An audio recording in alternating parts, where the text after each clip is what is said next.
Madam మేజర్గా వాళ్ళు ఏదైతే మనల్ని నమ్ముకొని వచ్చారో డ్రింక్ మానిపించడం అనేది మన స్టేజ్ తరపు నుంచి మనం ఆ హామీ ఇవ్వడం జరిగింది. అతను దాన్ని వాడుకుంటాడా లేదా అనేది బయటికి వెళ్ళిన తర్వాత తెలుస్తుంది. ఎందుకంటే ఇది చాలా సెన్సిటివ్ కేసు అండి. అలా మాట్లాడాల్సిన విషయం. ఇక్కడ నాకు అర్థమైంది ఏంటంటే ఒక భయం, ఒక టెన్షన్, ఒక ఓపిక ఇవన్నీ మిక్సీ అయిపోయి ఒక తల్లిదండ్రులు ఇక్కడతోటి కొన్ని డైలాగులు ఆపేశారు అనేది నాకు అనిపిస్తున్న విషయం. ఎందుకంటే ఒకటి అబ్బాయికి చెప్పకుండా తీసుకొచ్చారు. 2 ఇది ఈ రోజు విషయం కాదు, 9th క్లాస్ నుంచి జరుగుతున్న పంచాయతీ. బిఫోర్ మ్యారేజ్ అలాగే ఉంది, ఆఫ్టర్ మ్యారేజ్ పెరిగింది. ఏదైతే భయం అని ఫస్ట్ నేను మాట్లాడుతున్నానో భయం గురించి నేను ఎక్స్ప్లెయిన్ చేయాలి. ఇన్ని సంవత్సరాల 25 ఏళ్ల ఒక కుర్రాడు లైఫ్ స్పాయిల్ అయిపోయింది, మా జీవితాలు సర్వనాశనం అయిపోయినాయి బాబు అని తల్లిదండ్రులు పరిగెత్తుకొని పోలీస్ స్టేషన్లకు వెళ్ళారు, పెద్ద మనుషుల దగ్గరికి వెళ్ళారు. వెళ్ళనే అలా పోయినా మన స్టేజ్ని నమ్ముకొని పరిగెత్తుకొని వచ్చారు ఒక రకంగా. ఎందుకంటే మనం కొన్ని సందర్భాల్లో షూట్స్ పెట్టలేం, వీళ్ళని పిలిచి పాపం వెనక్కి వెళ్తున్న వాళ్ళు ఎక్కువ ఉన్నారు. మా వ్యూవర్స్కి ముందుగా చెప్తున్నామండి, యాక్చువల్గా ఫోన్ లిఫ్ట్ చేయట్లేదు, ఇలా టెన్షన్ పడుతున్నారు. నెంబర్ ఆఫ్ కాల్స్ అండి, అటెండ్ అవ్వడం కూడా మా వల్ల కావట్లేదు. షూట్స్ కూడా కొంత చూసుకొని మేము పెట్టుకోవాల్సి వస్తుంది. ఎందుకంటే మా ప్రొఫెషన్ మాకు ఉంటుంది కాబట్టి మేము ఎంతవరకు సర్వీస్ చేయగలమో అంతా చేస్తున్నాము. దయచేసి మమ్మల్ని క్షమించండి. అందరి కాల్స్ మేము అటెండ్ చేయలేకపోతే చాలా కాల్స్ వస్తున్నాయి. దానికి 3 అపాయింట్ చేసినా కూడా వాళ్ళు కూడా అటెండ్ అవ్వలేకపోతున్నారు. తీసినంత వరకు మేము పిలుస్తున్నాం, వస్తున్నారు. సో మమ్మల్ని ఈ ఒక్క విషయంలో మా వ్యూవర్స్ అందరూ క్షమించాలి. 2 మమ్మల్ని నమ్ముకొని వీళ్ళు వచ్చిన తర్వాత వీళ్ళ బాధ ఏం చెప్తే ఏమవుతుందో, పిల్లాడి గురించి ఏం చెప్తే ఏమవుతుందో అనే టెన్షను బయట ఇలా ఫేస్ చేస్తున్న తల్లిదండ్రుల దగ్గర చాలా ఉందని నేను అనుకుంటున్నాను. ఎందుకు అంటే వీళ్ళు అబ్బాయి తాగనప్పుడు దేవుడు 100 మార్క్స్ ఇచ్చేశారు. ఎప్పుడైతే తాగుతాడో అది 2 డేసా 3 డేసా 0 మార్క్స్ మైనస్లకు వెళ్ళింది. ఒక తల్లి వణుకుతుంది కొన్ని మాటలు చెప్పడానికి. ఏం చెప్తే సొసైటీకి ఎట్లా వెళ్తుందో, అసలు తర్వాత నా కొడుకు చూసి ఏమంటాడో. తండ్రిని చూసి కూతురు భయపడకూడదు, కొడుకుని చూసి తల్లి భయపడకూడదండి. సమాజం సోషల్ మీడియా చేతుల్లోకి వచ్చి తాగుడు ప్రతి ఒక్కళ్ళకి అలవాటయ్యి ఈ 2 రిలేషన్స్ మీద డ్యామేజ్ అయితే మనం మృగాలతో సమానం, సమాజంలో బతకడానికి పనికిరాము, అడవుల్లోకి వెళ్ళి బతకాల్సి వస్తుంది యానిమల్స్ లాగా. ఆ స్టేజ్ రావడానికి ఎక్కువ టైం పట్టదు. కొంచెం ఆలోచించుకోండి.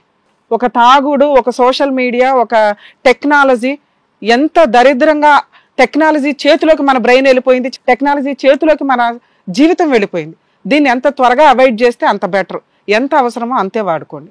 డ్రింక్ చేస్తారా సోషల్గా, అందరినీ మేమేమి ఇప్పుడేం చేయలేం. కొన్ని కల్చర్లు ఉన్నాయి, కొన్ని వ్యవహారాలు ఉన్నాయి. ఎంతవరకు అంతవరకు. ఈ రోజున ఒక 25 ఏళ్ల కుర్రాడు అద్భుతంగా మాట్లాడుతున్న 100% తెలివితేటలు ఉన్న ఒక కుర్రాడు అబ్బాయి టాలెంట్ వాడితే ఒక 2-3 బిల్డింగ్లు కట్టేవాడు ఈ పాటికి. ఎందుకంటే 10th క్లాస్ ఇంటర్మీడియట్ నుంచి వర్క్ చేయడం స్టార్ట్ చేసిన వ్యక్తి ఒక తాగుడు వల్ల 2 తల్లిదండ్రులు బాబోయ్ అని భయపడే స్టేజీలో ఉన్నారు. పూర్తి మాట కూడా చెప్పలేని పరిస్థితిలో ఉన్నారు అంటే ఒక్కసారి ఆలోచించండి. ఎందుకంటే ఇక్కడ వరకు మేము చెప్పగలుగుతాం, కానీ ఇంటికి వెళ్ళినాక పరిస్థితి వేరుంటుంది.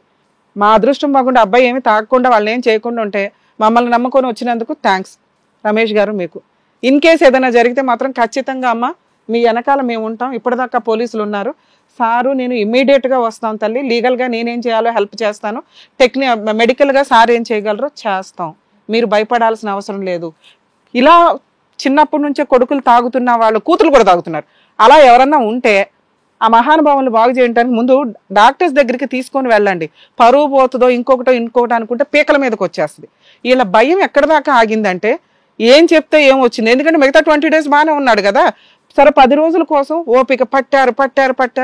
ఇప్పుడు వాళ్ళ వయసు అయిపోయింది, ఇంకా ఓపిక పట్టడానికి వాళ్ళ దగ్గర లేదు. అందుకు పారిపోయి వచ్చారు. నా కొడుకుని ఎవరన్నా బాగు చెయ్యండి, వదులుకోలేరు, ఉంచుకోలేరు. కర్మ ఎక్కడో పాపం చేస్తే ఇలా జరిగిద్ది. పోనీ నువ్వేమన్నా వదిలేసి ఉంటావా? అది లేదు, నువ్వు మేజర్ అయిపోయి వదిలేసి ఉండిపోవాలా. వేరే కంట్రీస్లో వదిలేసి ఉంటారు. మనకేంటంటే వారసత్వం అట్లాగే కూర్చొని తినాలా, లేకపోతే వీళ్ళ మీద వాళ్ళు, వాళ్ళ ఆస్తుల మీద వీళ్ళు, ఈ లిటిగేషన్లే తప్ప హ్యాపీగా ఉందాం ఎవరికాలం అన్న రిలేషనే ఇక్కడలే. తండ్రి మిషన్ లాగా వర్క్ చేసి ఈరోజు ఆ మిషన్ డ్యామేజ్ అయి పక్కనుంటే ఆయిల్స్ వేసి రిపేర్ చేసి డాడీని అలా మనకు ఉండాలా. అలా ఒక డాడీని ఉంచుకోకుండా ఈయన నేను ఇంటికి వెళ్ళను, నేను డబ్బులు ఇవ్వను, నాకు సంబంధం లేదు, ఓన్లీ నేను వచ్చేది తాగుడప్పుడే, వచ్చానా ఎరగదీశానా వెళ్ళానా, నేను వాయి తీయడానికి నాకు 2 కావాలి అంటున్నాడు. వస్తున్నాడు. మిగతా 20 డేస్ ఇంట్లో ఎక్కడున్నాడు? ఉండి వాళ్ళకి ఏదైనా ఇచ్చి మిగతా రోజులు కొడుతుంటే పోనీలే బాబు ఇస్తున్నాడా, 100 రూపాయలు ఇస్తే అది వసూలు చేసేదాకా వీళ్ళకి సినిమానే. ఆ 100 ఎందుకు తీసుకుంటారు బాబు, నువ్వు మా ఇంటికి రావద్దు, మీ 100 నాకు వద్దు. ఇది మేము అడుగుతున్నది ఇక్కడ నుంచి. ఆయన పెళ్ళే చేసుకుంటాడో ఒక భార్యతో కాపురమే చేస్తాడో లేదో అనవసరం. ఎందుకంటే ఆ అమ్మాయిని చెప్పలేదని మనం అంటామండి. మన మెచ్యూరిటీ లెవెల్స్ వేరు, వాళ్ళు ఆర్డినరీ పర్సన్స్, వాళ్ళకి ఎట్లా ఉంటుంది పరిస్థితులను బట్టి ఆలోచిస్తారు. అరే బాబు వీడితో ఎందుకు మనకు తలనొప్పి, తాగి మళ్ళీ ఎరగదీస్తాడు ఆ అమ్మాయి. అరే ముందు రోజు నైట్ ఎవరితో తిరిగిందిరా అంటే, ఓ నన్ను జడగొట్టడానికి, నాకు ఈ పెళ్లి వద్దనటానికి వీళ్ళు ఫిక్స్ అయిపోయారు. ఆ రోజు నైట్ వీళ్ళకి వాయి ఉండేది. సరే అది కూడా హింట్ ఇచ్చారు, అరే బాబు వద్దు, ఆ కుటుంబం వద్దు, మళ్ళీ అక్క మీద ఎఫెక్ట్ పడుతుంది. 100% కరెక్టే ఆ హింటు. అయినా ఇష్టపడి పెళ్లి చేసుకున్నా కొడుకుని కాపాడండి అంటే ఏం కొడుకు, పనికిమాలిన కొడుకు, ఏం చేసుకోవాలా? ఉత్తముడైన కొడుకు ఒకళ్ళు ఉన్నా చాలు. అలా లేని వాళ్ళు 20 మంది ఉంటే మాత్రం యూజ్ ఏముంది? మార్చడానికి వాళ్ళు చేయని ప్రయత్నాలు ఏంటి? నానా రకాల ప్రయత్నాలు చేశారు. హాస్పిటల్కి తీసుకెళ్లి ఉన్న పావలాలో వాళ్ళు రూపాయి అప్పు చేసి కడితే 1 డేలో పరిగెత్తుకుని వచ్చాడు. ఎవరి జీవితం నాశనం అయింది ఇక్కడ?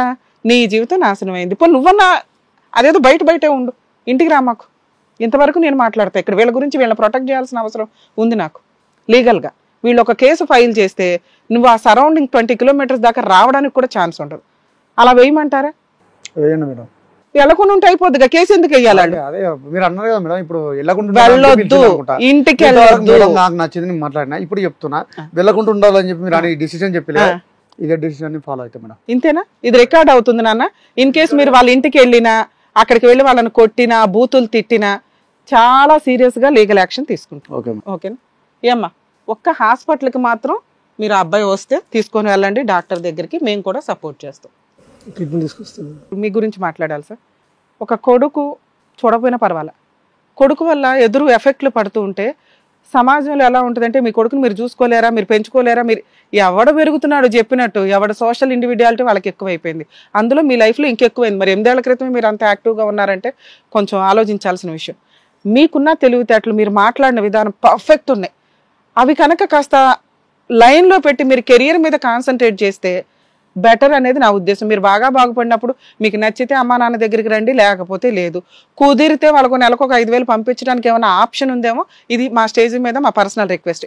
ఎప్పుడైతే మీకు బాధ్యతలు పెరుగుతాయో కనీసం మీలో మార్పు స్టార్ట్ అవుతుంది అనడానికి అదొక అవకాశం అండి. ఎందుకంటే ఇప్పుడు ఎంత ట్రీట్మెంట్లు మేము ఫ్రీగా ఇచ్చినా మీరు 10 రూపాయలు దాచుకుంటేనే అవుతుంది. ఆయనకే ట్రీట్మెంట్ చేపిస్తుందా, మీకే చేపిస్తుందా? ఆయన కొట్టట్లా, కనీసం నువ్వు కొడుతున్నావు. కొట్టేవాడికంటే కొట్టనోడు బెటర్ కదా, ఆయనకే పెట్టుకుంటది. నిన్ను కూడా కాపాడాల్సిన బాధ్యత మా మీద ఉంది. కాబట్టి డబ్బులు ఎక్కడి నుంచి రావాలి? మీ దగ్గర నుంచే రావాలి. మీరు సంపాదిస్తున్నారు, వేస్ట్ అయిపోతున్నాయి. వేస్ట్ అవ్వకుండా మీ ఆరోగ్యం కోసం మంచి చూసుకుంటే మేమందరం చేయాల్సిన హెల్ప్ చేస్తాం. 2, మీ పర్సనల్ విషయం. అమ్మాయి మేము విన్నంత స్టోరీ వరకు మీకు కొంచెం కూడా సెట్ కాదు. మీలాంటి ఒక మంచి భర్తని వదులుకోవడం ఆవిడ కర్మ. ఇక్కడ మంచి కొడుకు కాదేమో కానీ నువ్వు మంచి కుర్రాడివి, మంచి భర్తవి అవడానికి ఎక్కువ ఛాన్సెస్ ఉన్న క్వాలిటీస్ వ్యక్తివి. ఒక ఆ అమ్మాయి గురించి మేము ఇక్కడ ఓపెన్గా మాట్లాడలేము, ఎందుకంటే మళ్ళీ ఆ ఎఫెక్ట్ మీ సిస్టర్ మీద పడడానికి అవకాశం ఉంది. వాళ్ళే వద్దంటున్నారు.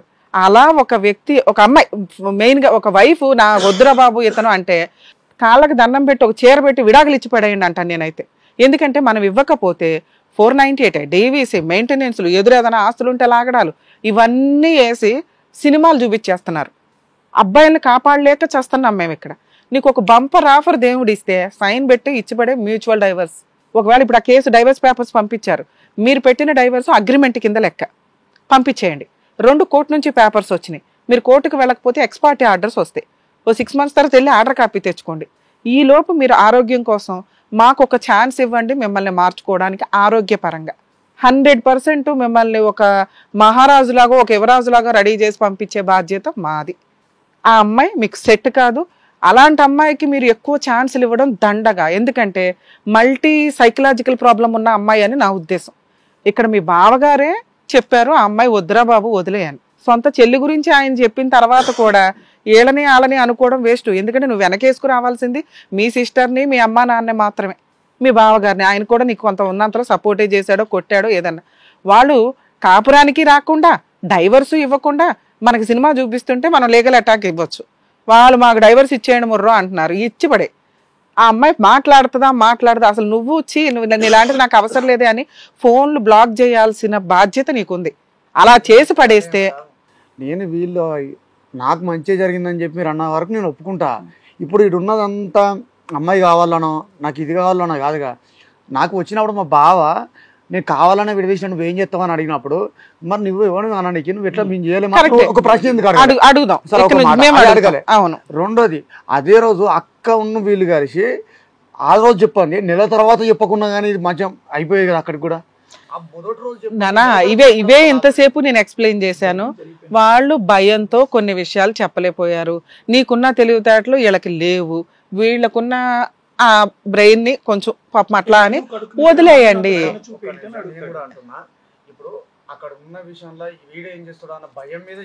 అవును అవును అవును. ఏం చెప్పకుండా అదే ధైర్యం ఇక్కడ తీసుకురావడానికి వచ్చింది కదా మేడం. ఇప్పుడు అదే నాన్న, ఇప్పుడు ఒక 8 ఏళ్ల క్రితం స్టోరీ వేరు. ధైర్యం రాలేదంటే కొడుకు జీవితం బాగు కోసం చెప్పడానికి రాలే. దానికి నేను ఆన్సర్ చెప్తాను. 8 ఏళ్ల క్రితం వాళ్ళ ఓపిక వేరు, వాళ్ళు తట్టుకునే విధానం వేరు. ఇప్పుడు ఓపిక వేరు, వాళ్ళు ఇంకా మిమ్మల్ని భరించడానికి రెడీగా లేరు. భయం కాదు, తెగిచ్చేసి పోవడానికన్నా రెడీ అయిపోయారు. మిమ్మల్ని ఇంత మేము ఎక్స్ప్లెయిన్ చేసి ఎందుకు బతులాడుతున్నాం అంటే మీరు పాతది పట్టుకోకండి. పాతప్పుడు వాళ్ళకి ఓపిక ఉంది, మిమ్మల్ని మార్చుకోవడానికి ప్రయత్నించారు, వాళ్ళ భయం వాళ్ళకుంది, చెప్పలేదు. ఇప్పుడు పరిస్థితి వేరు, వాళ్ళు భరించే పొజిషన్లో లేరు. మీరు మారాలి, మీకోసం మేము మీ వెనకాల ఉంటాం అంటున్నాం. మీరు అడిగే రెండో క్వశ్చన్ అయిపోయింది నాన్న, నువ్వు ఎక్స్క్యూజ్ చేయాల్సింది ఎవడన్నా ఉంటే తల్లిదండ్రుల్ని. ఇప్పుడు దాకా మనం తిట్టాం కదా, ఇప్పుడు నుంచి వదిలే, వాళ్ళ బతకని వాళ్ళ పాపన ఆడిపోతారు అనుకో. ఎంతకాలం బాధపడతారు కుటుంబం అంతా? అయిపోయింది కదా. ఎక్కడ తిప్పి కొడితే ఒక 2 months 1 year 1.5 year marital duration. ఆ అమ్మాయికి అంత ఇంపార్టెన్స్ ఇవ్వాల్సిన అవసరమే లేదు, ఆ క్యారెక్టరే కాదు ఆ అమ్మాయిది. మీరు బంగారం లాంటి వ్యక్తి, మీరు మారితే సూపర్ కొడుకు.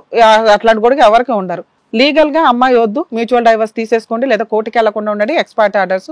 మీరు కొన్ని రోజులు వీళ్ళ సరౌండింగ్స్ కి వెళ్ళకండి.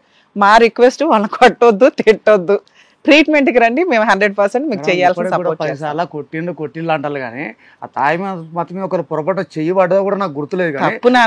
టాపిక్ మాత్రం ఇది కాదు మేడం. మనకి కనిపించే ప్రత్యక్ష దైవం అంటేనేమో నాకు నార్మల్ కొంచెం గుర్తుంటది కాబట్టి నేను ఒప్పుకుంటా. ఒక చేయి పొరపాటు లేచిందేమో, ఆ తాకింది తాగలేదు నాకు ఐడియా లేదు. ఇవన్నీ తాగుడులో జరిగినాయి కాబట్టి మేము మానవత్వంతో నిన్ను వెనకేసుకొచ్చి మాట్లాడుతున్నాం.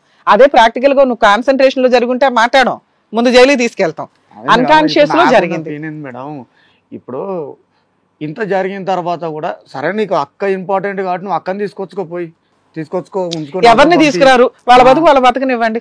పోతాను. ఇప్పుడు నాకల మంది ఉంటుంది, ఆ నాన్న చెప్పు వస్తానా అని చెప్పి వాడు గుర్తారు, వాళ్ళ ఇంట్లో కలిసి ఉంటుంది. సరే వాళ్ళ ఇంట్లో ఏమంటారు, వచ్చి అమ్మాయిని అక్కడ చూసుకునే వాళ్ళు, నీకు అమ్మాయిని చూసుకోకపోతే అయితే 4 రోజులు తెచ్చి ఉంచుకొని పంపించరాదు. ఇప్పుడు నాకు ఎక్కడైతే ఏ ఇంట్లో అయితే గొడవ అయిందో, ఏ ఇంట్లో అయితే నాకు అంత వాళ్ళు ఫస్ట్ నుంచి చెప్పేది అదే, ఇలా ఒక కుండ మార్పిడి చేసుకుంటే ఎవరో ఒకళ్ళ మీద అయితే ఖచ్చితంగా ఎఫెక్ట్ పడుతుంది, ఇద్దరి మీద పడుతుంది. పోయి ఆ ఇంట్లో ఉండేవారు, పోయి ఒక 10 రోజులు పోతుంది, ఆ కూతురు కోసం అదే ఇంట్లో ఉంటది, ఉండాలి కదా, తప్పదు కదా.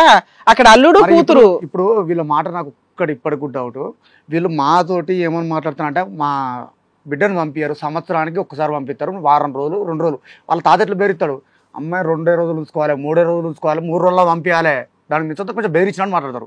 నీకు నీ భార్యని అలా పంపించట్లేదు అనేది నీ బాధ. అక్కడ మీ బావ మంచోడు, ఇక్కడ నువ్వు తాగబోతు కదా, వాళ్ళ భయం వాళ్ళకుంది, అందుకే నిన్నే తీసుకెళ్తున్నారు అక్కడికి ప్రతిసారి. మేడం నేను ఇదే చెప్తాను, నన్నే అక్కడ తీసుకెళ్తున్నారంటే నాకు పెళ్ళైన తర్వాత నేను తాగలే మేడం. ఎప్పుడైతే నేను చెప్తున్నా ఆడున్న 3 పంపించే రోజులు నేను తాగిన ఆ రోజు ప్రాబ్లం. ఇప్పుడు తాగుడు గురించే కదా వచ్చింది. తాగుడు మానే అమ్మాయి వద్దు నానా, తాగుడు వద్దు అమ్మాయి వద్దు, ఈ 2 డిలీట్ చేసే వీళ్ళ దగ్గర కొన్ని రోజులు వెళ్ళ. మాకు ఏదో నేను దీంట్లో తాగుతున్నా అంటే దీనికి ఏమో ఎడిక్ట్ అయ్యి కాదు మేడం, నేను ఇంటికాడ ఉండి ఏమైనా ఆలోచనలు ఉంటాయి కాబట్టి నా మైండ్ రిలాక్స్ కోసం నేను పోతాను, కొంచెం డిస్టర్బ్ లో నా ఆలోచనలు నేను తాగుతున్నా. అదేదో నీ అవసరానికి డాక్టర్ గారు చెప్పినట్లు అట్లా ట్రీట్మెంట్ లో మీ మెడికల్ గా మీరు చూడండి, కానీ తాగి వీళ్ళ ఇంటికి వెళ్ళొద్దు, ఇక్కడికి చెప్పకుండా తీసుకొచ్చారని అసలు న్యూసెన్స్ చేయకండి ప్లీజ్, ఇది మా పర్సనల్ రిక్వెస్ట్. రమేష్ గారు ఒక్క విషయం, ఇక్కడ మీలాగా చాలా మంది వచ్చారండి, చాలా మంది ప్రాబ్లమ్ సాల్వ్ చేసుకొని వెళ్ళారు, కొంతమంది ఏమో బయటకు వెళ్ళి కూడా గొడవ పెట్టుకున్నారు ఇక్కడ అవ్వదు అని చెప్పేసి. బట్ డాక్టర్ గారు కానివ్వండి, అడ్వకేట్ మేడం కానివ్వండి, ఎవరి గురించి అయితే కంప్లైంట్ వచ్చిందో వాళ్ళు చాలా మంచోళ్ళు అని చెప్పింది నేను ఎక్కడా వినలేదు. సో ఇక్కడ మీరు తెలివైన వాళ్ళు, మీరు చాలా మంచోళ్ళు, జరిగింది మీకు అన్యాయం అని చెప్పేసి క్లియర్ గా చెప్పారు. అక్కడ ఒకటే ఒక ప్రాబ్లం ఏంటంటే తాగటం, మీరు తాగడం వల్లే ఇలా జరిగింది. సో మేడం సార్ చెప్పినట్టు వాళ్ళని వదిలేసి చక్కగా ఇప్పుడు మళ్ళీ జాబ్ చూసుకొని ఆ అమ్మాయిని కూడా వదిలేసి కొత్తగా పెళ్లి చేసుకుని హ్యాపీగా ఎందుకు ఉండకూడదు? మీరు తెలివైన వాళ్ళు, సింపుల్ గా ఆలోచిస్తే సింపుల్ గా అయిపోతాయి. దానివల్ల మీ ఆరోగ్యం పాడు, వాళ్ళ ఆరోగ్యం పాడు, ఎవ్వరూ హ్యాపీగా లేకుండా గొడవలు పడుతూ ఉండడం అవసరమా? చిన్నప్పటి నుంచి వర్కింగ్ అంటే ఇప్పటికి మీకు ఎంతో మెచ్యూరిటీ వచ్చి ఉంటుంది. నాకు తెలిసి 50 ఏళ్ళ ఎక్స్పీరియన్స్ వచ్చి ఉంటుంది మీకు మీరు చేసే పనులకి. మీరు పెయింటింగ్ అంటున్నారు, డీజే అంటున్నారు, డ్రైవింగ్ అంటున్నారు, అన్ని ఫీల్డ్స్ లో ఉన్నారు. మీ చుట్టూరా ఎంతమంది హ్యాపీగా లేరు చెప్పండి. మీరెందుకు మీ లైఫ్ ని స్పాయిల్ చేసుకోవడం చెప్పండి. హ్యాపీగా ఇదిగోండి డాక్టర్ గారు ఫ్రీ ట్రీట్మెంట్ ఇస్తా అన్నారు. మేడం చెప్పినట్టుగా మీరు అమ్మాయిని వదిలేసి చక్కగా ఇంకొక మంచి అమ్మాయిని చూసి పెళ్లి చేసుకుని అందరు కలిసే ఉండండి, హ్యాపీగా ఉండండి. చిన్న టాపిక్, చిన్న విషయం మాట్లాడుకుంటే సర్దుకునే దానికి చెప్పండి. ఇంత ఇష్యూస్ అవసరమా? ఏమండి జాగ్రత్త. మీరు ఇక్కడి వరకు ఏ ఇష్యూకి అయితే వచ్చారో మా డాక్టర్ గారు, మా అడ్వకేట్ మేడం చెప్పారు. దాని తర్వాత రమేష్ గారు తెలివైన వాళ్ళు కాబట్టి డెఫినెట్ గా అర్థం చేసుకుంటారని అనుకుంటున్నాను. సో హ్యాపీగా ఉండండి ప్లీజ్. Thank you. ఆరోగ్యం. Thank you. నెక్స్ట్ వారం అలాగే. థ్యాంక్ యూ అండి. Thank you sir. మా డాక్టర్ గారు అడ్వకేట్ మేడం ఎలా అయిపోయారంటే, ఇంట్లో పెద్దవాళ్ళు ఉంటారు చూడండి, పెద్దలతో మాట్లాడాలి, అత్తగారితో మాట్లాడాలి, మామగారితో మాట్లాడాలి, పేరెంట్స్ తో మాట్లాడాలి. ఇక్కడ ఉన్న వాళ్ళందరికీ మీ ఇద్దరు అలా తయారయ్యారనమాట. ఇంట్లో మాట్లాడుకొని సర్దుకునేటటువంటి విషయాలన్నీ కూడా ఇక్కడికి వచ్చి మీరు చెప్తే విని చక్కగా వెళ్తున్నారు. సో దానికంటూ ఈ ప్లాట్ఫామ్ హిట్ టీవీ వాళ్ళు క్రియేట్ చేసినందుకు వాళ్ళకి కూడా థ్యాంక్స్ చెప్పాలి. So thank you so much doctor గారు. Thank you so much advocate madam. మరో కథతో మళ్ళీ కలుద్దాం. ఒకవేళ అది కూడా అవ్వని పరిస్థితిలో, ఇంకా మా వల్ల కావట్లేదు అనే పరిస్థితులు ఇక్కడికి వస్తే డెఫినెట్ గా డాక్టర్ గారు అండ్ అలాగే అడ్వకేట్ మేడం మీకు కావాల్సినటువంటి సలహాలు ఇస్తారు. Anyways thank you so much. ఇందాక వచ్చినటువంటి ఫ్యామిలీకి కూడా మీరు మంచి క్లారిటీ ఇచ్చినందుకు థ్యాంక్ యూ సో మచ్.